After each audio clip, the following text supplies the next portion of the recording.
keadaannya berkata lain, dan kebetulan anak aku juga memang mau di dunia entertain, jadi kebetulan aku ngedampingin, terus juga ya alhamdulillah buat pendapatan juga kan, jadi aku bismillah.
Alhamdulillah sehat.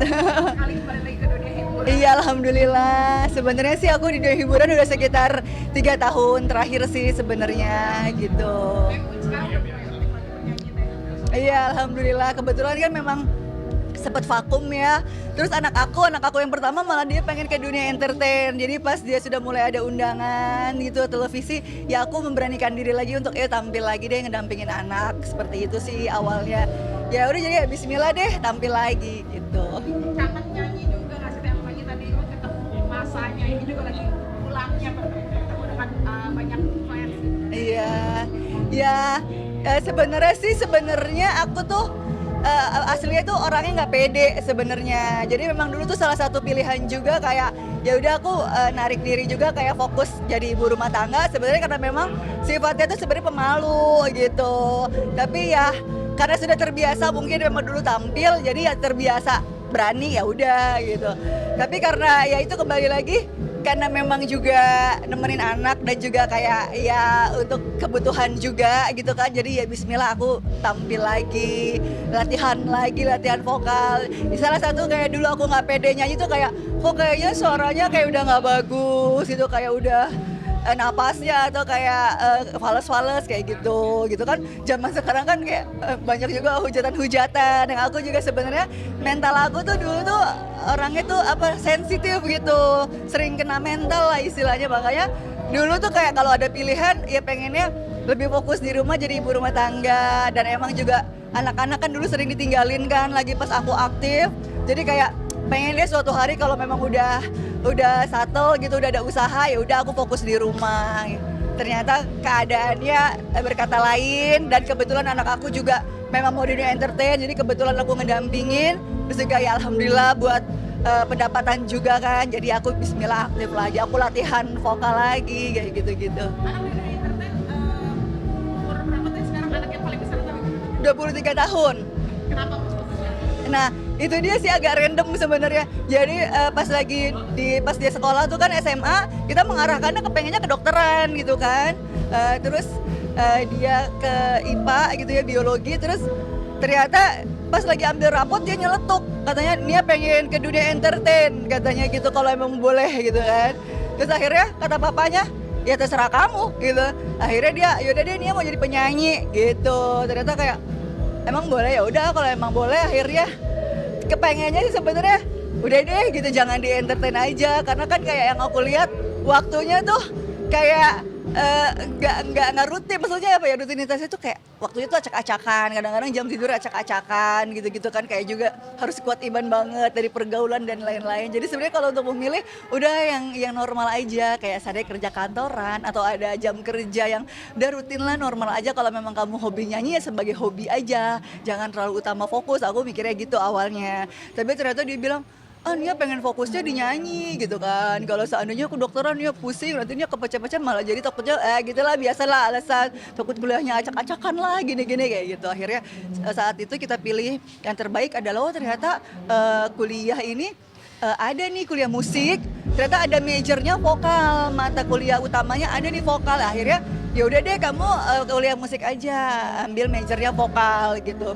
Jurusannya perform pop, dia sebenarnya pop gitu, kontemporer gitu. Berarti ini bisa dibilang kembali ke Indonesia bersama anak, latihan bareng anak juga atau gimana? Iya, sekarang ini aku disupport sama Teisda gitu. Di tempat Teisda kan emang ada latihan rutin.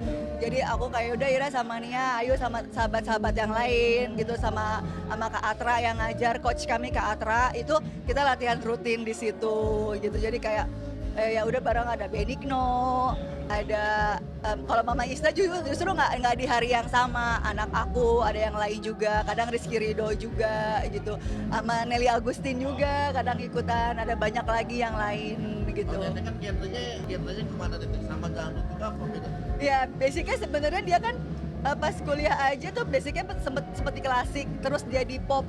Nah sekarang ini dia malah kayak banyak disupport sama ya kayak tantenya gitu kan, omnya, udah Nia dangdut aja kayak gitu, udah kamu jadi penerusnya mama. Nah dia sekarang udah yaudah deh Nia mau deh latihan dangdut, karena memang nggak gampang ya dangdut itu.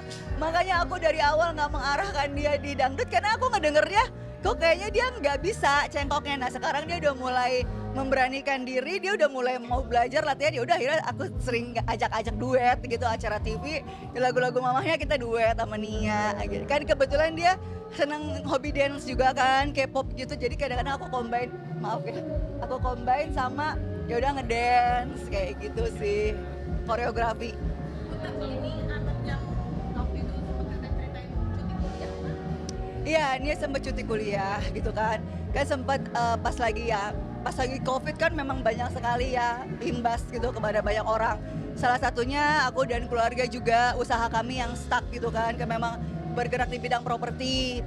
Tapi ternyata kan juga kayak memang sulit ya untuk pembelinya, karena kan termasuknya kayak rumah yang sederhana lah gitu. Jadi peminatnya tuh kebanyakan ya maksudnya orang-orang kayak keluarga baru atau mungkin kayak baru kerja. Jadi ternyata persyaratan kredit juga lebih sulit, jadi kayak nggak berkembang gitu, nggak berjalan lah usahanya. Mulailah krisis ekonomi sudah mulai, akhirnya pilihannya lagi itu kayak ya udah cuti dulu awalnya, karena kan di saat aku sempat vakum itu sebenarnya di usaha yang awalnya baik-baik aja, kayak lebih ke titip usaha, kayak oh insya Allah aman nih pendapatan yang kami dapat. Kayak aku udah nggak kerja, udah nggak nyanyi, terus kayak anak kuliah musik yang lumayan tempat kuliahnya gitu kan, kayaknya aman. Ternyata kan keadaan berkata lain, ternyata kayak wah udah nggak mampu nih kalau Nia masih di kampus itu. Akhirnya sempat pilihannya coba cuti dulu, siapa tahu aja ada progres perkembangan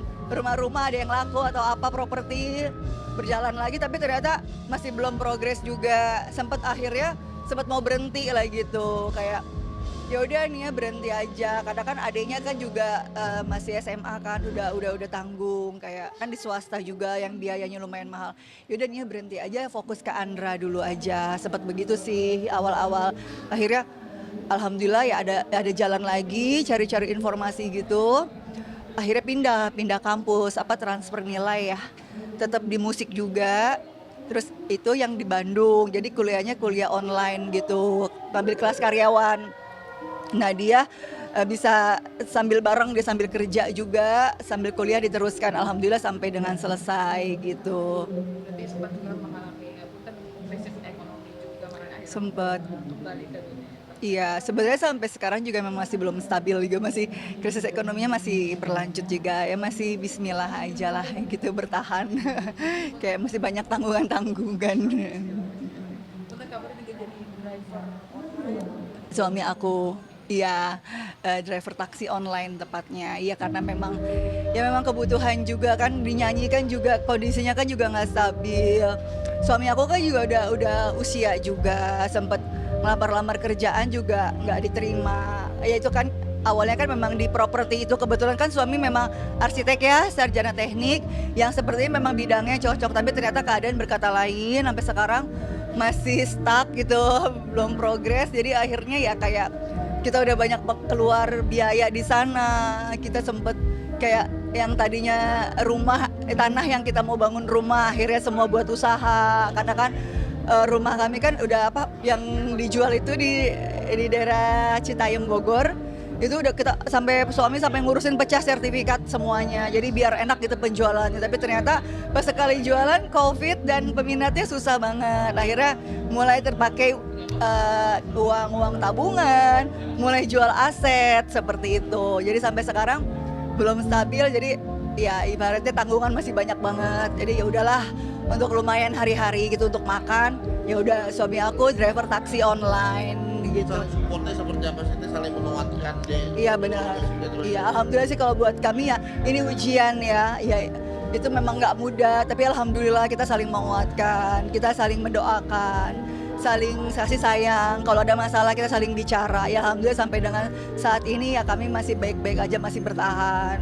Bahkan ada yang sempat nanya juga gitu kan, suami kemana? Kok nggak pernah di medsos gitu-gitu? Karena kan emang ya suami aku memang dulu kan sempat ngurusin aku kan. Sekarang kan aku sama manajemen Positive Art ada Om Jana. Jadi kadang-kadang suami kadang ikut, kadang enggak. Jadi ya suami kerja, kadang kerja aja tuh bener-bener ya kalau lagi narik gitu sampai malam banget gitu-gitu. Kadang-kadang pagi ada berangkat lagi. Jadi emang jarang di rumah gitu. Kadang-kadang juga teman-teman sampai alhamdulillah banyak orang baik gitu ke aku, kayak ngerti kondisi aku yang kadang-kadang ayo Bu Ir ditraktir kayak gitu jalan-jalan yuk Bu Ir sama keluarga gitu. Kadang-kadang ya kayak Benignon, Eli Agustin, sahabat aku ya Melin Zambri gitu.